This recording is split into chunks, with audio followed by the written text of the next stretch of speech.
300 years had passed since Brother Valorous fell on Armageddon. 300 years since they locked him inside the throne of wrath. 300 years of war and sleep and darkness. 300 years of watching his battle brothers grow old and die while he remained unchanged, a ghost trapped in iron. The chapter had changed in that time. New chapter masters had risen and fallen. New heroes had been born and buried. The fortress monastery itself had been rebuilt twice after enemy attacks. Everything moved forward except Valorous, that he stood now in the reclusium, the sacred heart of the chapter. Ancient banners hung from the ceiling. Statues of fallen heroes lined the walls. Candles burned in alcoves dedicated to the emperor and his primarchs. It was a place of peace and reflection. Valorous came here whenever he was not at war or in stasis. He would stand before the altar and stare at the flame that had burned for 10,000 years without dying. Sometimes he pretended the flame was a metaphor for his own existence. Sometimes he just wanted to see something beautiful before they put him back to sleep. His body had degraded further over the centuries.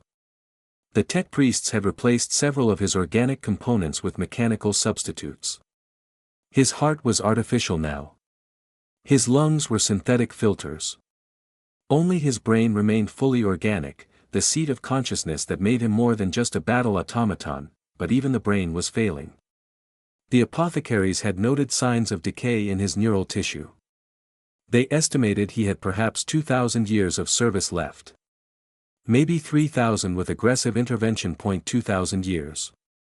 It sounded like forever to most people. To Valorous, it sounded like a prison sentence with no hope of parole. Footsteps echoed in the reclusium. Valorous did not turn around. His sensors had already identified the visitor. A young tech marine named Corvix, newly elevated to his position. He had been assigned to perform routine maintenance on the chapter's dreadnoughts. Venerable One, Corvix said, his voice respectful but curious. I have come to conduct your monthly inspection. May I proceed? You may. Corvix approached with his tools and began checking the external systems. He worked in silence for a while, adjusting connections and measuring power outputs. His hands were steady. His training was excellent. He would serve the chapter well. May I ask you something, Venerable One? Corvix said after several minutes. You may. What does it feel like to be so honored? To serve the Emperor across centuries? The other tech marines speak of you with such reverence. They say you are a living legend. They say you have seen things that none of us can imagine. Valorous considered the question. He had been asked it many times before. Usually he gave the same answer that every dreadnought gave. He spoke of duty and glory. He spoke of the honor of continued service. He spoke of the Emperor's blessing, but something about this young tech marine reminded him of himself, long ago, before Armageddon. There was a brightness in his voice. A belief in the nobility of their cause.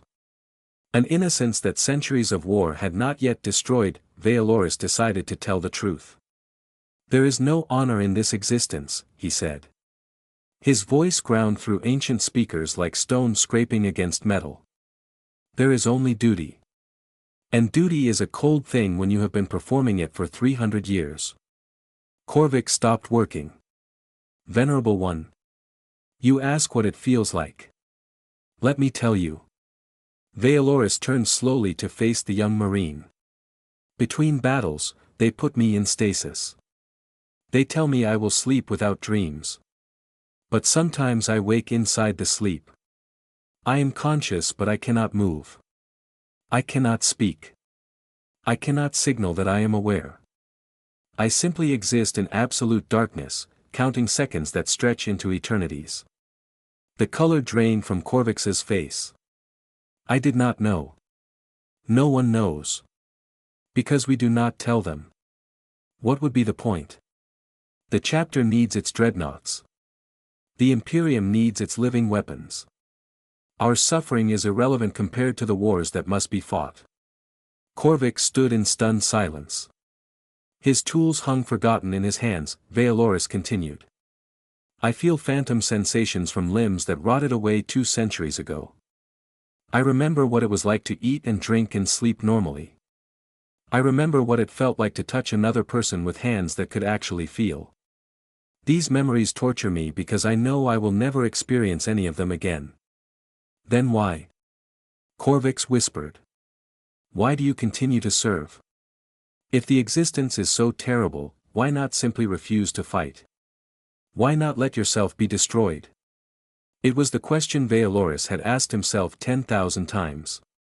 And 10,000 times, he had found the same answer. Because someone must, he said. The galaxy is full of horrors worse than my own suffering. Tyranids that would devour entire worlds. Orcs that would never stop fighting until everything was ashes. Chaos gods that would twist reality itself into eternal nightmare. If I stop serving, who will stand in their place? If I let myself die, how many others will die because I was not there to protect them? Corvix said nothing. His eyes were wet with tears he would not let fall. I continue because if I stop, then all the centuries of torment meant nothing. Every year of darkness and pain becomes pointless. At least this way, my suffering has purpose. At least this way, my existence serves something greater than myself. The Tech Marine stood in silence for a long moment. Then he bowed his head. I am sorry, Venerable One. I did not understand. No one understands, Vealoris replied. Not until they wear this shell themselves. And I hope you never do. Corvix finished his work without another word. When he was done, he placed his hand on the Dreadnought's leg in a gesture of respect. Then he left, his footsteps echoing in the empty reclusium. Vealoris returned to his vigil before the eternal flame, the candles flickered. The banners swayed in unseen currents. Somewhere in the distance, a bell told the hour. The chapter was preparing for another war. Soon they would wake Vealoris fully and load him onto a transport ship. Soon he would kill again, and when the killing was done, they would put him back to sleep. And he would wait in the darkness for the next war. And the war after that. And the war after that, forever, somewhere inside his sarcophagus, the man who used to be Brother Vealoris closed eyes he no longer possessed. He thought about the young Tech Marine and hoped the boy would die cleanly in battle, with honor, before anyone could lock him in a metal coffin. That was the kindest fate he could wish for anyone. The flame continued to burn, the Dreadnought continued to watch, and eternity continued to wait, patient and merciless, for the warrior who could not die in the grim darkness of the far future. There is only war. And for Brother Vealoris, there would only ever be war, until the stars themselves burned out, until the Emperor finally released him, until the end of all things that he would wait. The Emperor demanded no less. 100 years passed like a fever dream. Vealoris fought on 17 different worlds during that century. He killed thousands of enemies. Orcs on the ash plains of Mordax. Tyranids in the hive tunnels of Krios 7. Eldar raiders on the frozen moons of Kulth. His assault cannon never grew cold for long. The chapter treated him like a living relic. Young Marines would touch his armor before battles, hoping some of his glory would pass to them. Commanders consulted him before major engagements, seeking the wisdom of his centuries. They called him Ancient One. They called him Venerable Brother. They called him Living Legend. None of them knew the truth, none of them knew what happened between the battles. When the fighting ended, the Tech Priests would return Vealoris to the chapter's fortress monastery. They would connect him to machines that monitored his failing organs. They would pump nutrients into his amniotic fluid. They would pray over him in their mechanical language. Then they would put him to sleep. The sleep was supposed to be dreamless. The stasis field was supposed to stop all brain activity, preserving his consciousness like a fly trapped in amber. He would close his optical sensors, feel the cold embrace of shutdown, and then wake again when the next war called. That was how it was supposed to work, but sometimes Vealoris woke inside the sleep. The first time it happened, he thought he had died. There was nothing around him. No light. No sound. No sensation. Just absolute blackness stretching in every direction. He tried to move and felt nothing respond. He tried to scream and heard nothing come out that he was aware. He was conscious. And he was completely paralyzed. Vealoris counted the seconds to keep himself sane.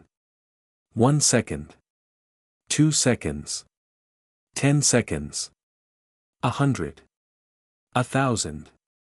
He counted until the numbers lost all meaning, until time itself became a joke told by a cruel god. Then the stasis field released him and he woke for real, screaming through his speakers until a tech priest came running. They told him it was impossible. The stasis field stopped all neural activity. He could not have been conscious. He must have experienced a memory glitch, a fragment of dream caught in his data banks. Vealoris knew they were wrong. He knew what he had experienced. He knew the horror of being buried alive inside his own mind. That it happened again 3 years later. And again 5 years after that. Sometimes the episodes lasted minutes. Sometimes they lasted what felt like days. There was no pattern. No warning. Just sudden awareness in the middle of nothing, followed by an eternity of waiting for release. Vealoris began to fear the sleep more than any enemy. That he started talking to himself during battles. Not battle cant or prayers, but real conversations. He would speak to the man he used to be, remembering old jokes and stories from his mortal life. He would describe what he was seeing to the ghost of his former self. He would pretend, for just a moment, that he was still human. The tech priests noticed the strange transmissions. They ran diagnostics on his vocal systems. They adjusted his speech protocols. They did not understand that they were silencing the only thing keeping him from madness. Vealoris learned to keep his conversations internal after that. He built a private world inside his mind, a place where he could retreat when the horror became too much.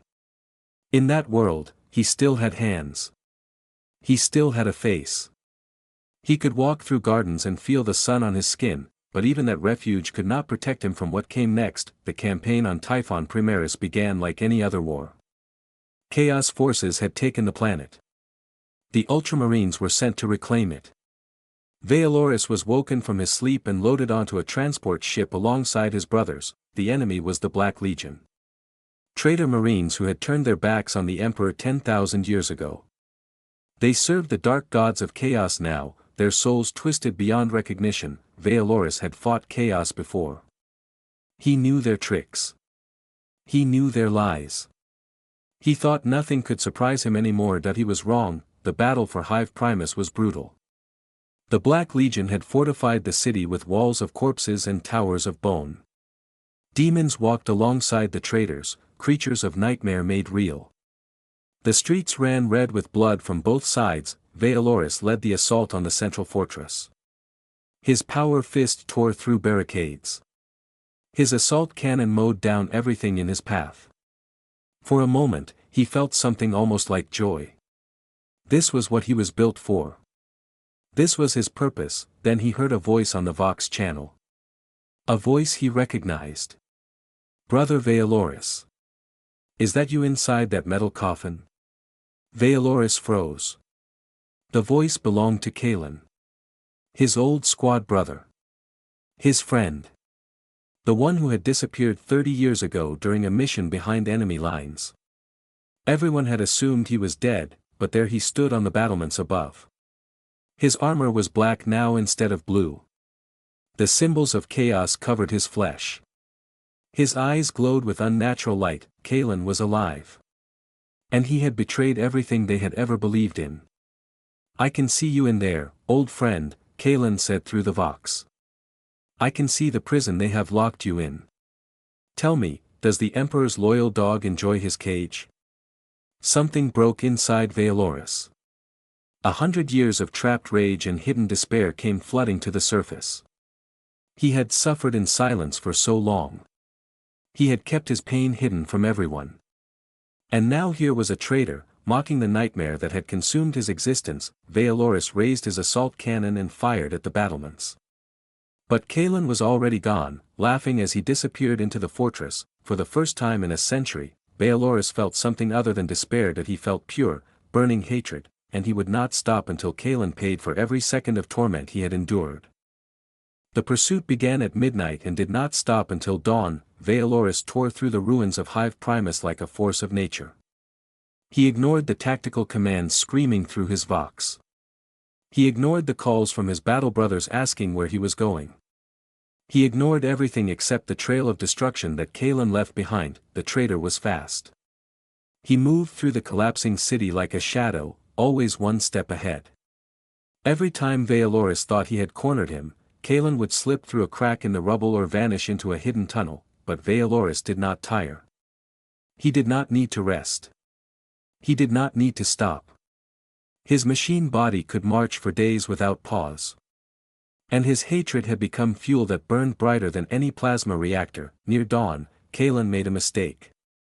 He turned down a dead-end street, trapped between a collapsed building and the advancing dreadnought. There was nowhere left to run. Vealoris slowed his approach. He wanted to savor this moment. 100 years of suffering. 100 years of silent screaming. It would all end here. Kalen turned to face him. The traitor was smiling. That was wrong. A man about to die should not smile. You actually came, Kalen said. I was not sure you would. The old Vealoris would have followed orders. He would have stayed with his squad. But you have changed, have you not? A century in that coffin has made you desperate. Vealoris raised his power fist. You will pay for your betrayal. You will pay for mocking my suffering. Mocking? Kalen laughed. It was a horrible sound, like broken glass scraping against stone. I was not mocking you, old friend. I was offering you sympathy. I know what they have done to you. I know the torment you endure every single day. You know nothing. I know everything. Kalen spread his arms wide. Do you think I fell to chaos because I was weak? Do you think I betrayed the chapter because some demon whispered pretty lies in my ear? No. I chose this path because I saw the truth. Vealoris hesitated. His fist remained raised but did not strike. Kalen continued speaking. 30 years ago, I was assigned to guard the Dreadnought vaults while our brothers were at war. I was young. I was loyal. I believed everything the chaplains told me about glory and honor. Then I started listening to the Vox feeds. What Vox feeds? The ones they do not tell you about. The internal channels from the Dreadnought sarcophagi. The ones that record everything the interred brothers say, even when they think no one is listening. Kalen's smile faded. I heard them screaming, Vealoris. I heard them begging to die. I heard them praying for the sweet release of oblivion. Some of them had been trapped for 3,000 years. They had gone mad centuries ago, but their bodies kept fighting because the tech priests programmed them to.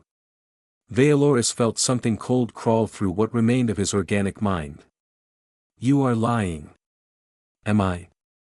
Tell me, brother. Have you never woken in the darkness of stasis? Have you never felt the walls of your coffin pressing in on you while your mind screams for release? Have you never wished that your enemies would finally destroy you just so the suffering would end? Silence. Vealoris could not deny it. He could not pretend that everything Kalen said was false. The traitor knew. Somehow, he knew exactly what Vealoris had endured. The Chaos Gods showed me another way, Kalen said. They have sorcerers who can free you. They can extract your consciousness from that rotting flesh and give you a new body. Not a dreadnought. Not a prison. A real body with real hands and real eyes. You could feel again, Vealoris. You could sleep without fear. You could finally be free. The temptation hit Vealoris like a bolt round to the chest that he imagined having hands again. Real hands that could feel the texture of stone and steel. He imagined having a face, with eyes that could see without targeting displays and a mouth that could taste food and drink. He imagined lying down to sleep and knowing that he would wake up normally, without the terror of consciousness trapped in darkness. All he had to do was turn his weapons on his own chapter. All he had to do was betray everything he had ever believed in. Join us, Kalen whispered. The Ultramarines condemned you to 10,000 years of torture. They called it an honor. They called it a blessing. But you and I both know what it really is. It is punishment for the crime of being too useful to let die. Vealoris stood frozen. The war raged around them. Explosions lit the sky.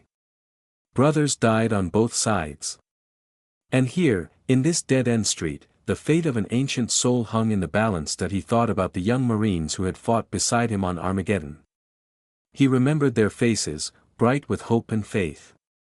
They had looked at his dreadnought form not with pity but with admiration. They believed he was proof that service to the Emperor could transcend even death. What would they think if he turned traitor now? What would they think if they knew their hero had abandoned them for the promise of a new body? Vealoris lowered his power fist. For a moment, Kaelin's eyes lit up with triumph, then Vealoris raised his assault cannon. You are right about one thing, Vealoris said. His voice was steady now. Calm. Resolved. The suffering is real. The torment is real. But if I betray everything I believe in just to escape that torment, then the suffering meant nothing.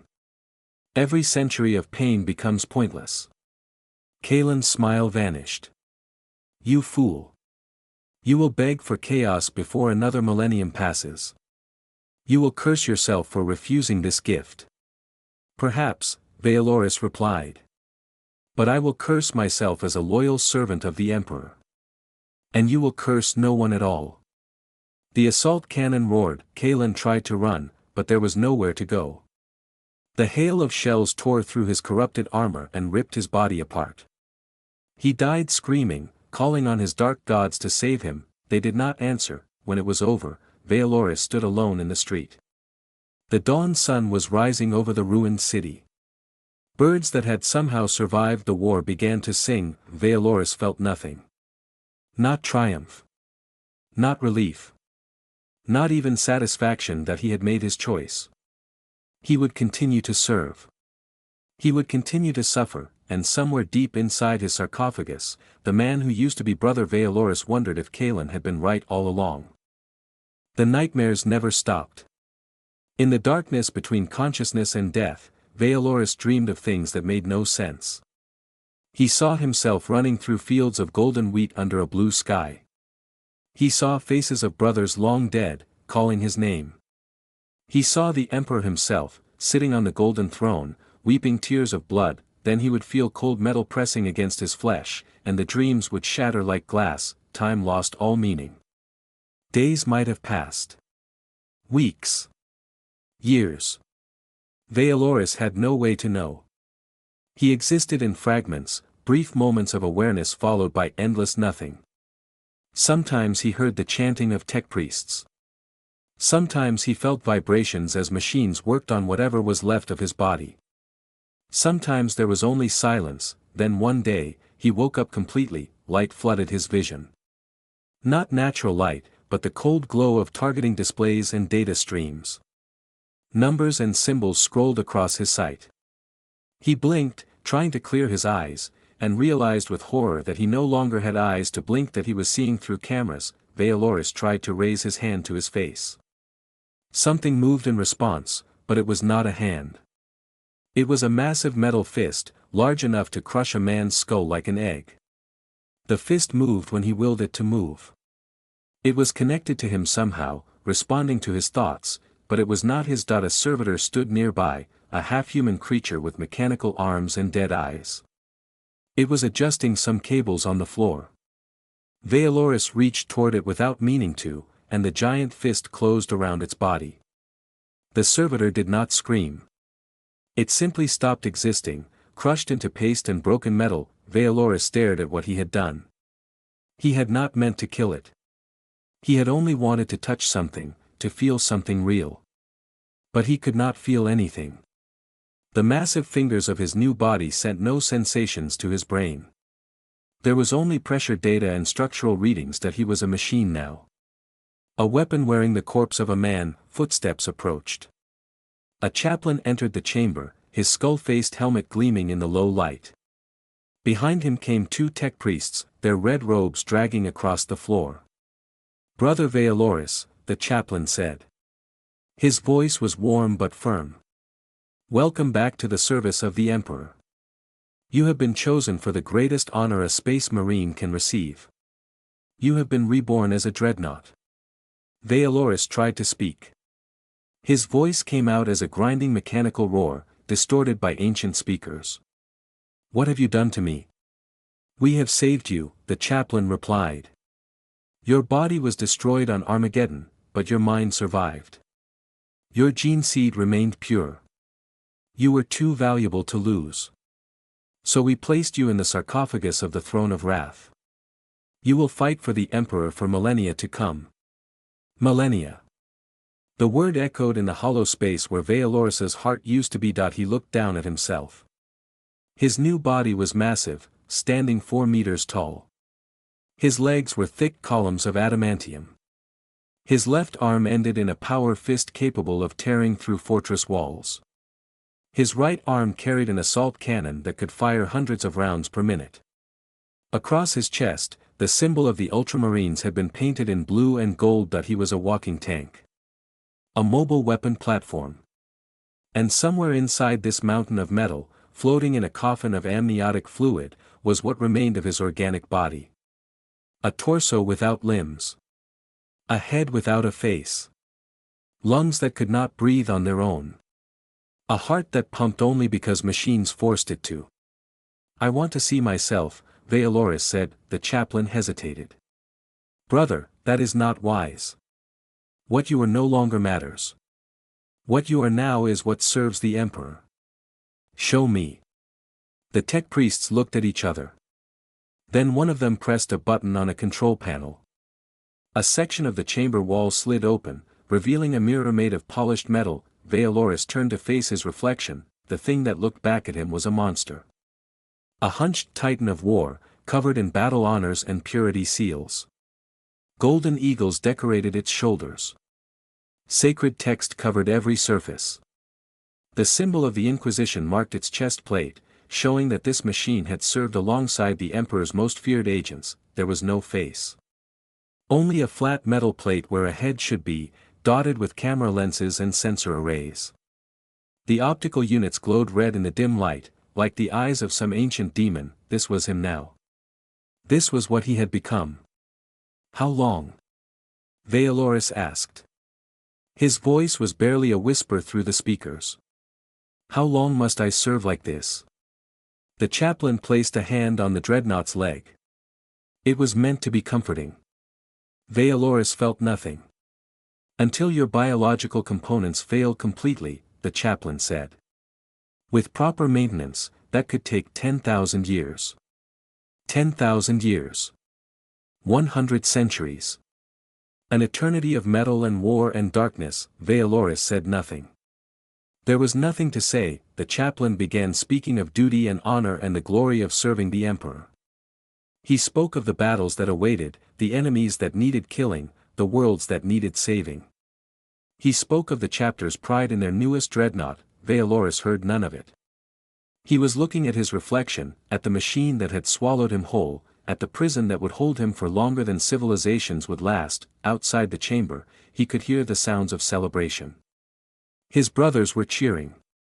They were happy that Vealoris had been saved. They thought this was a gift. They did not understand. They could not understand that no one who had not worn this shell could ever understand what it meant to be trapped forever in iron, screaming inside a body that would not die no matter how much he wanted it to. Vealoris turned away from the mirror. He would never look at his reflection again. Some truths were too terrible to face twice. The sky burned orange and red over Armageddon. Smoke rose from 1,000 fires across the battlefield. The ground shook with each explosion. Bodies of orcs and space marines lay scattered like broken toys across the mud and metal. Brother Vealoris stood in the middle of this hell. His blue armor was covered in blood and dirt. His chain's word screamed as it cut through another greenskin. He had been fighting for 3 days without rest. 300 years of war had made him strong. 300 years of service to the Emperor had made him fearless. Around him, his brothers of the Ultramarines fought with the same fury. They were outnumbered 10 to 1. The orcs kept coming in endless waves. Their crude weapons barked and roared. Their war cries filled the air like thunder. Vealoris did not care about the numbers. He had seen worse odds. He had survived worse battles. All that mattered was holding the line until reinforcements arrived. A bolt round struck his shoulder guard. The impact spun him around but did not stop him. He raised his bolter and fired 3 shots into the orc that had hit him. The creature fell with half its head missing. For a moment, Vealoris allowed himself to feel something close to satisfaction. This was what he was made for. This was his purpose.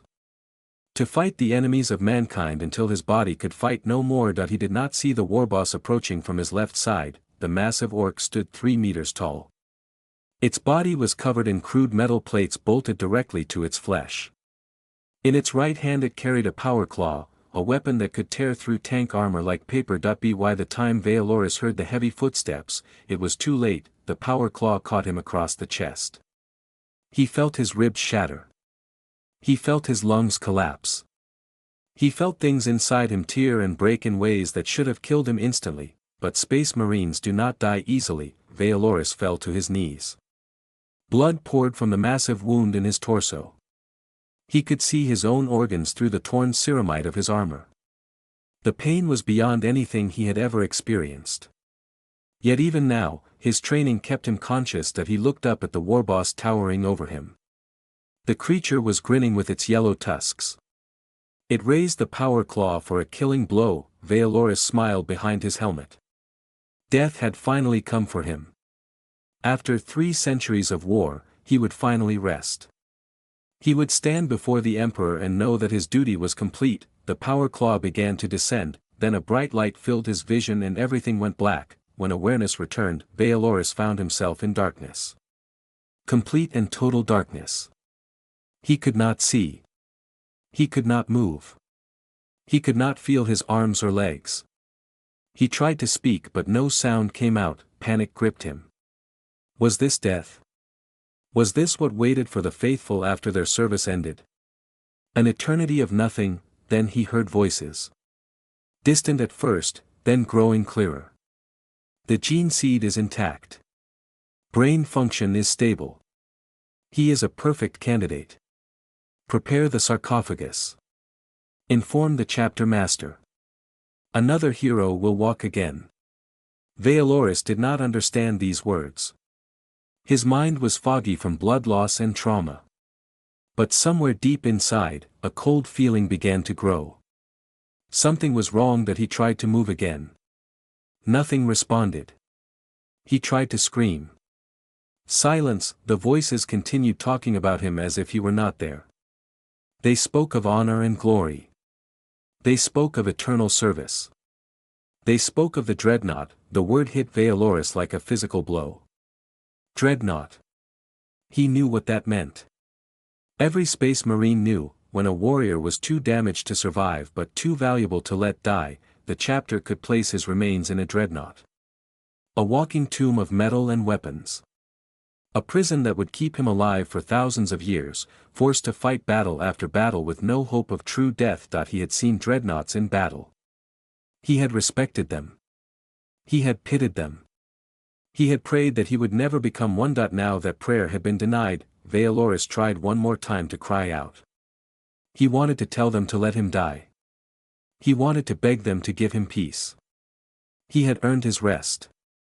He had paid for it with 300 years of blood and pain, but his body would not obey him.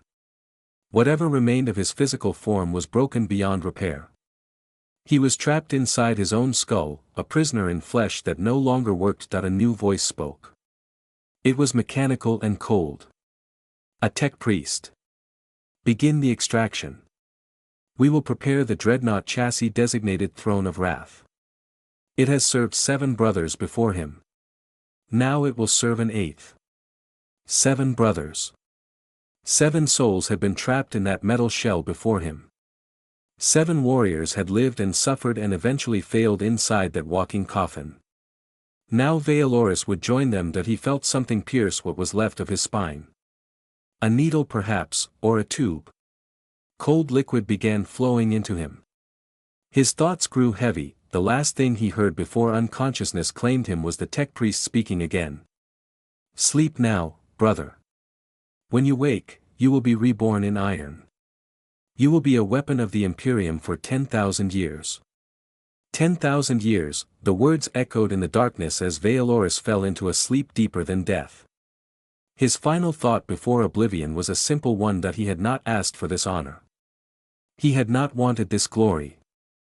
He had only wanted to die, but the Emperor had other plans for him, and in the grim darkness of the far future, there is only war.